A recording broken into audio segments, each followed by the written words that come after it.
Hey guys, welcome back to the shop. Today I'm going to be completing the steering setup on the Ford off-road mower.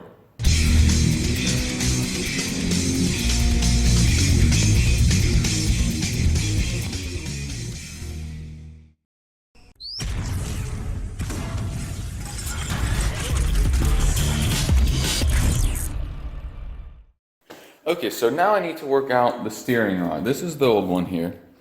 And you can see on the ends here, on these connectors, they're pretty much completely worn out. There's a lot of slop in there on both sides. So I have a couple here that I'm going to replace those with. But the other problem is the oil filter on this engine is in the way of where this would normally go. Normally this would go up through here, like that, connect to this piece right there, and then up to here. And it's pretty close, but it's in the way of the oil filter. So what I'm going to have to do is try to maybe extend the ends a little bit and then bend this part here up and over so it will clear the filter.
Okay, so I just finished that piece now.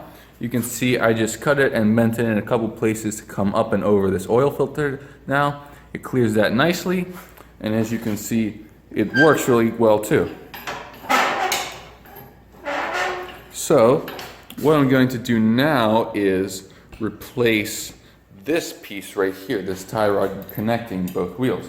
And I'm doing that for a couple reasons. One, you can see this thing here, it's just flapping in the breeze. And there's a little bit of play in there, and this also isn't the perfect length here. The wheels, the axles on each side aren't perfectly straight with each other, and you can't adjust this just solid piece of steel. So what I have here is another one of these tie rods here from a quad, just like the one I used before, and I have these same little pieces on each end. So I'm going to use those to attach on each side, and then I'll just extend this piece in the middle so that this is nice and long. It'll be nice and sturdy. It won't have all that play in it like this one does. And since this has the turnbuckle in the middle, I'll be able to adjust the length of this piece here to ensure that the wheels are perfectly aligned with each other.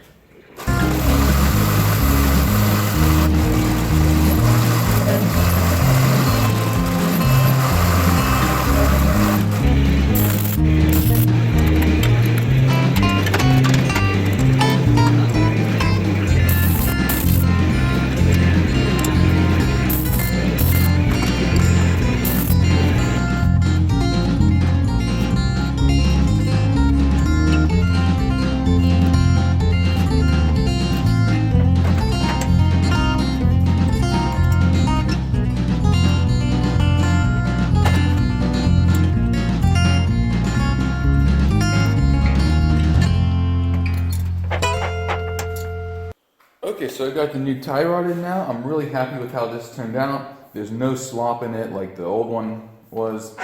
So the steering system for the bottom here is pretty much done now. What I'm going to do now is flip the frame over and then see what I have to do for steering on the top. Okay, so here's the steering column that goes in right here. and you can see it meshes with these gears here, and that's what works the steering. The problem with this thing is there's this piece on top of it that's separate from this actual shaft here, and this is rusted on there and just completely seized up. I had it soaking in penetrating oil overnight, but this is never going to come off. So I'm going to try to cut this piece off and save as much as this shaft as possible, and then I'll just make a new steering wheel adapter for this piece.